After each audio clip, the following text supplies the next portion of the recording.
નમસ્કાર સજ્જનો, સ્વાગત છે આપનું. તો સજ્જનો, આજે 20 નવેમ્બર, માર્કેટ આજે ઇલેક્શનના કારણે બંધ છે.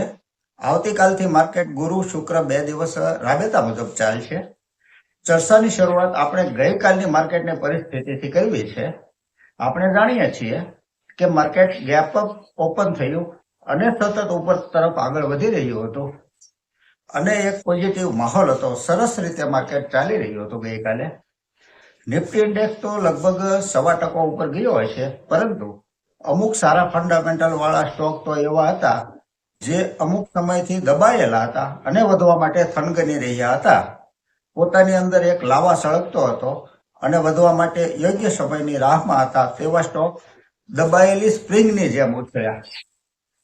કોઈ સ્ટોક 2%, 5%, 10%, 15% અને અમુક સ્ટોક તો 20% સુધીનો ઉછાળો દેખાડી દીધો.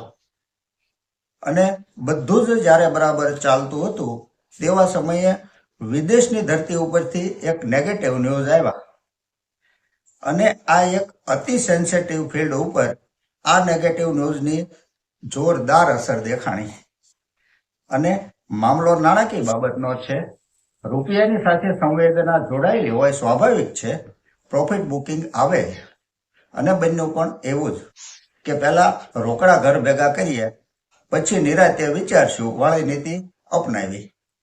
2 વાગ્યા આજુબાજુ ઘટવાની શરૂઆત થઈ અને લગભગ 2:30 વાગ્યા પછી તો વેચવાલીએ સ્પીડ પકડી અને માર્કેટ નજીવા પોઈન્ટના વધારા સાથે બંધ આવ્યું.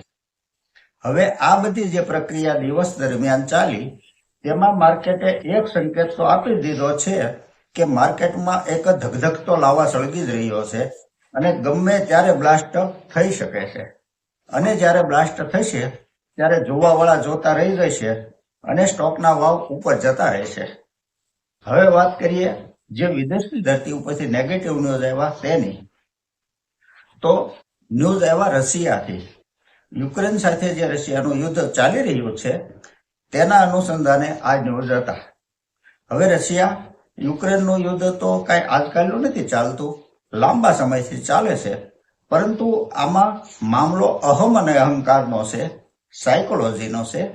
આ યુદ્ધને જોગાનું જોગ ગઈકાલે 1000 દિવસ પૂરા થયા અને આ 1000 દિવસનો એક સાયકોલોજીકલ મહિમા છે. 1000 દિવસ પૂરા થાય ત્યારે ઉત્સવ ઉજવાય, આનંદની વહેંચણી થાય, અભિનંદન આભારની આપલે થાય, વગેરે વગેરે. હવે રશિયા અને પુતિનના પક્ષે તો એવી કોઈ પોઝિટિવ બાબત છે નહીં કે જેના આધારે તેઓ સેલિબ્રેટ કરી શકે અને દુનિયાને દેખાડી શકે. હવે મામલો અહમ અહંકાર સાથે જોડાયેલો છે. ગણિતના નિયમ મુજબ 1000 દિવસ પૂરા તો થઈ ગયા અને એવી કોઈ સફળતા નથી મળી રશિયાને કે ડંકાની ચોટ ઉપર દુનિયાને બતાવી શકે અને ગાય વગાડીને જાહેરાત કરી શકે. તો હવે કરવું શું? પડ્યા ખરા, પણ ટાંગ હજી ઊંચી છે.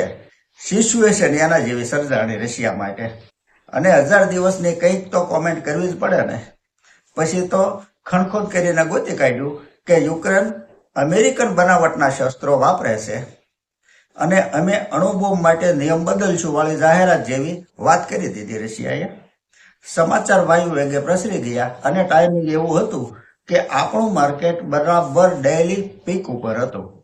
પછી તો આઘાત, પ્રત્યાઘાત, એક્શન રિએક્શન વાળો નિયમ લાગુ પડે અને ટોપ ગિયરમાં પૂરપાત રીતે દોડતી ગાડીને એક જોરદાર બ્રેકનો ઝટકો લાગ્યો.